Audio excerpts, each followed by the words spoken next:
And camera 3 is on? Camera 3 is on. Alright, so you're on Kieran, right? Mark and Mary, you're on Kieran, right? I'm going on Kieran now. Okay. Jamie, you're on me? Yeah. That's on all three of us. Now, when I introduce you guys, just say one line, so that way the camera can hold on to it, right? Yeah. So I'm going to ask you to introduce yourselves, and you're going to introduce yourselves. I'm Keith, and I'm looking forward to this. I'm Kieran, I'm looking forward to this, and whatever you want. Okay, ready? Okay, so we're going to start and sync the cameras on the sound drop.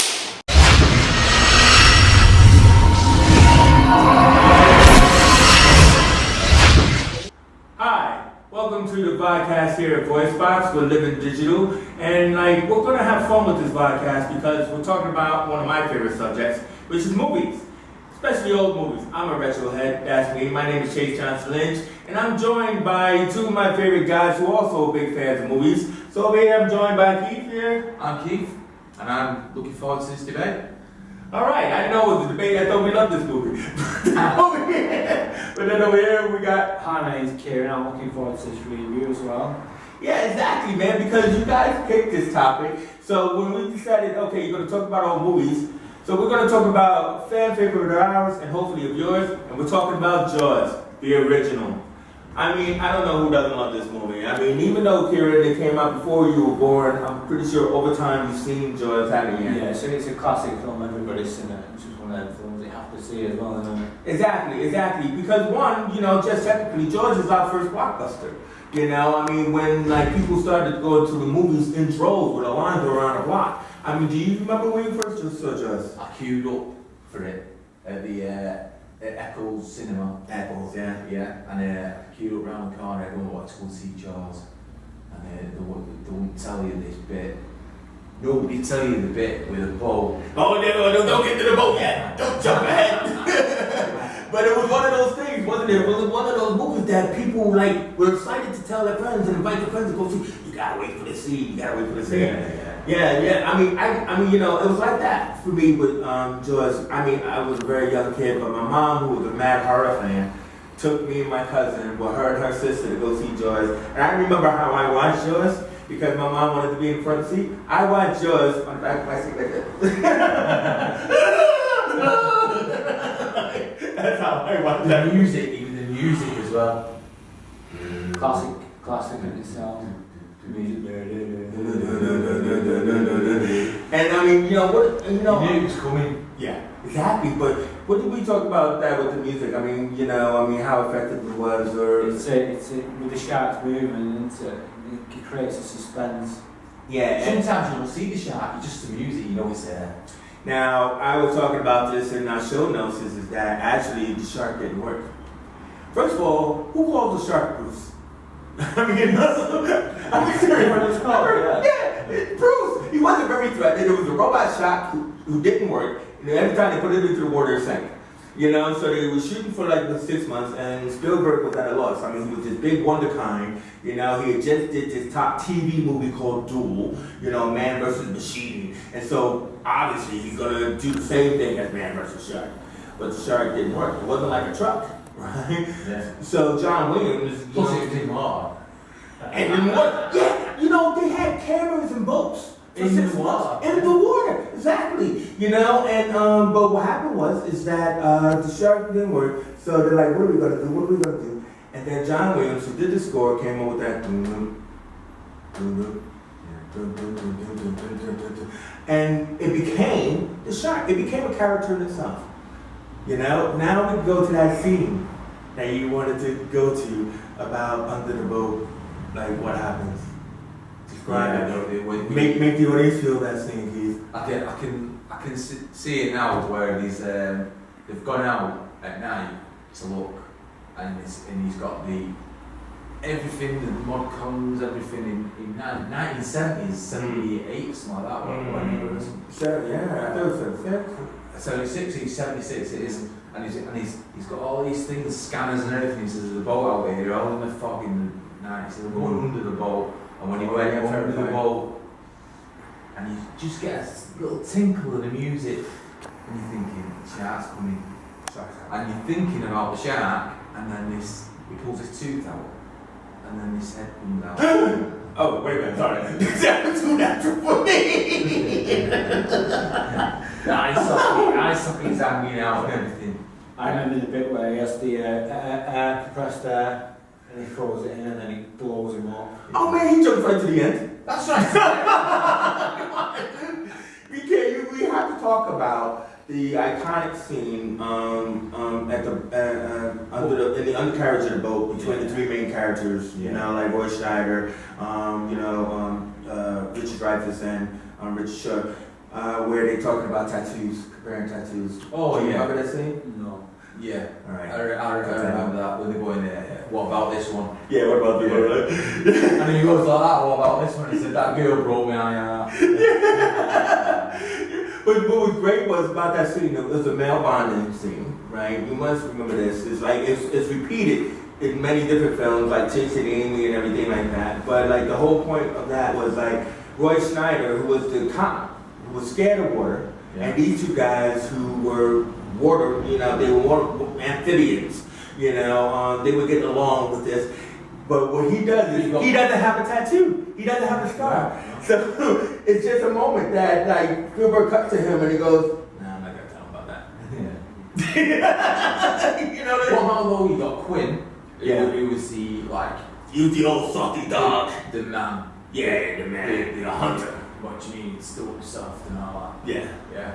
And you got the one who don't like the water. You got the Roy Schneider, Roy Brody, Schneider. and you got the other one, and you can see a scene there, and he's going, and they're looking at each other like sussing each other out, and one's got a can, and he goes like that, and he crushes a can.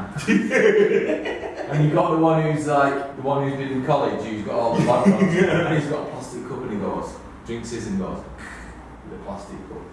Yeah. So let's go to favorite scenes because we talked about the shark didn't work, but there was one moment when the shark first appeared when Roy Schneider was putting the chum in the water, putting the blood in the water. Yeah. And he's arguing and they're bored. They're out there and he goes, "Yeah, come down here and chomp on this."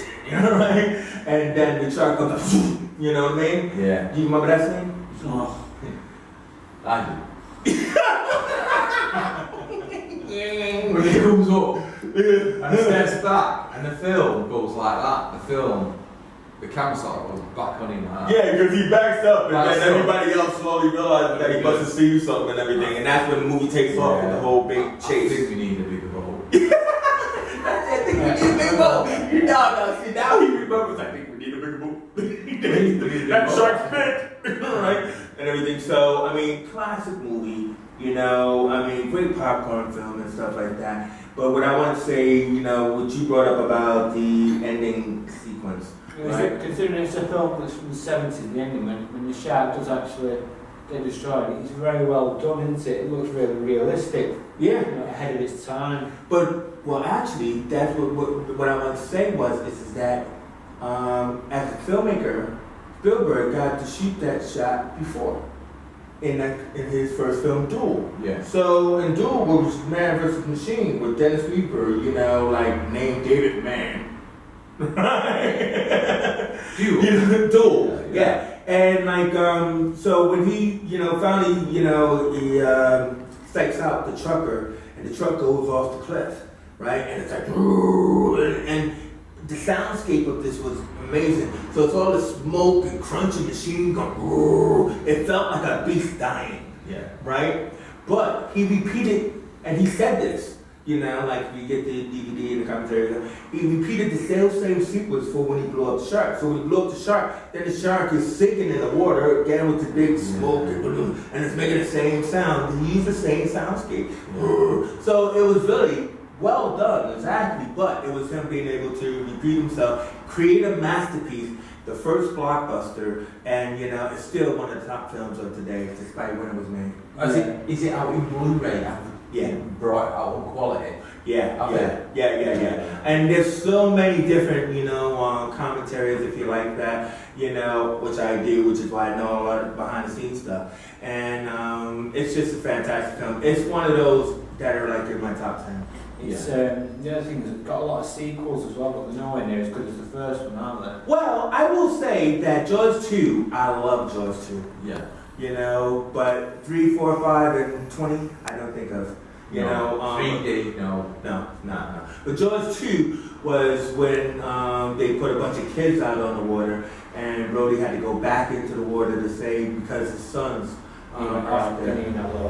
Yeah. So he had two sons of different ages, you know, big brother, little brother, and the little brother convinced the big brother to take him out there. And so when the shark attacked, then they all like got these like, you know, little skimmer Have you boats seen this? and You've seen this sails. movie so many times, right? As a kid, say. Have you ever been swimming in Florida? No. You haven't? No. Why? I don't like ocean swimming because I grew up with my head turned to the back. You know what I mean? No. Well, I like to think I am an apple shark. I love swimming. I love pools. I've been in well, no one else apart from my daughter go in the water. Really? Going, why? You know, see Jaws. And they're going, I will. You know what, man? I'll admit, I got on a jet ski once, and like thought I was cool. You know, I had the girl on the back and everything, and we flipped over because of the waves. Yeah. And you know, of course, she flew back, and I'm like, hey, I'm gonna get the jet ski back. Last trip in the ocean for me. Yeah.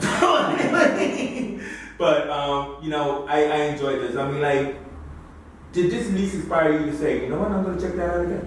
Yeah. I mean, it is a classic, and I do recommend, you know, like, you know, Jaws. You know, I hope, like, if we do this again, that, you know, we can talk about other films that we recommend, you know, because, I mean, you know, you enjoyed the Independence Day, I like that as well. I like that as well. The first one, the second one was a bit rubbish. The first one was where the Don't even think about the second one. the ship was just coming out and that, and what's the actor called in his bed? He goes bang bang, aliens. He doesn't know what he's on about. Then he looks up and there's that big spaceship. Funny thing is, like, they decided to kill, they get rid of the aliens with a virus. And I think the virus was on a floppy disk or something. Yeah. That shows you how old that movie is. But, 96, I think. yeah, it's still old as far as computer technology is concerned. But, I mean, yeah, Independence Day is a great movie. Blowing up my house, who wouldn't want to? So anyway, I want to thank you guys for joining me and letting everybody know about our love for these retro films. Jaws, great classic. So I just want to thank Keith for joining us. Yeah, you're good, man. Thank you for joining me. Yeah. Well, hey, anytime. And also, you know, we always need a youngin'. You know, we gotta educate somebody. So I want to thank you too, Kieran, for joining us. All right, yeah, exactly. So, you know, thank you guys for watching. I want to thank our camera crew here at Voice Spots. We're interested in making these podcasts and, you know, continuing to bring great films. I'd love to go a bit more retro, talk about Twilight Zone. They want to talk about Independence Day. Next time I won't be here. You know what I mean? But classics all the way. Well, thank you guys very much. Thank you guys for joining us. Voice Spots. Bolton Digital Voice Spots. Now. So, what did you guys think of the podcast? It was a subject which was easy to talk about and went quite well, talk about different things. Yeah, no, exactly. I mean, even, but what I like is even like you couldn't remember different elements of the film, you still had a love of the film, that you still had something. Did it help you to talk more about it then because you knew the topic? Maybe it wasn't Independence Day, but next time. Maybe next time. What about you, Keith? What do you think? I like doing stuff like that and talking about like I love that film. Do you know, favourite film? Asking the kids, you know, Bolton Jaws. Yeah. You know, if it's on, I'm gonna sell it. But it's just like I like films that shock you. Do you only remember your first shock of it? Mm. And that was one. And it also had a lasting effect on you, to the point where you could remember going to the theater to watch it. Yeah. You know what I mean? And that's what I also think too, is I mean, like, hopefully, like, if you do this on your own and all that, is the fact that when you talk about something, you have to make sure, like, even though we kind of jumped around, right, and try to keep us focused, you have to make sure that you're going from the top to the bottom. So from beginning to end, you know, you're picking out points and moments that you could engage each other with, or that you could talk about because it's something that you remember. But also, too, is you also want to have, like, more information about it. Like, so when I was talking about, like, the shark not working, or, you know, or the different elements, you know, because the audience, they see the movie too, but they want to hear something new. You know what I mean? They want to feel like, I'm going to watch your podcast because you're going to actually go in depth on the film. You know, you're not just gonna say, I like film. Yeah. Nothing else to talk about. Oh, yeah. Detail. Yeah. So I was trying to show you, like, if you bring in those various elements, whether it's about the acting or about the production or anything like Like that. sharp not working. Or Yeah, that's what I mean about the production. You want to just be able to have some elements that, why do I watch your podcast and not somebody else's? Yeah. But then also too is that, you know, I was trying to engage with humor as well. So that way it's like, it's infectious. So let's ask our camera audience, what did you guys think about the podcast? I thought it was pretty good. I love Jaws. I always enjoyed it, and I could still watch it again. Yeah, cool. Did you feel, like I said, did you learn anything new that you didn't know about it? I was too busy concentrating, to be honest, because I've not done this before. So forgive me, I didn't really listen to the conversation. Thanks. What about you, Jamie? Was that the thing? I thought it was very good, the podcast, but the fact is, I feel like he contributed a lot to it, while Kieran was a bit quite quiet in terms of his views and comes across. So maybe, I don't know whether Jaws was the appropriate film to talk about necessarily. It should have been something that would be All three of us could talk for about. all three of us were passionate. Or you could pick like a film each, couldn't you? Yeah, no, exactly. You do like film each. I mean, like the deal is the fact that that's where hopefully with the three cameras we were able to, like I said before about you, we wouldn't want to like embarrass Karen by like hopefully you would have had like say shots of Key, shots of the two of us, right, and that we could grab from. So that way we don't have to have just the main shot if Kieran looks like he's not got anything to contribute. No, I think that he wasn't confident or he didn't know much about the film. Maybe the next time he could pick the film that he know more about. It should have been more than just the one film, just the one project. Yeah, It should have been you're about right. something else that would engage Kieran a bit more, you know Yeah. what I mean? Because it would be interesting to find out. No, that's true. I mean, because Kieran did say he knew the film, but then again, is maybe he didn't know that he was going to be asked questions that he didn't know. Would that be fair? So, I mean, he did say he knew the film, but like maybe, organically throwing a question at you that you didn't have an answer for.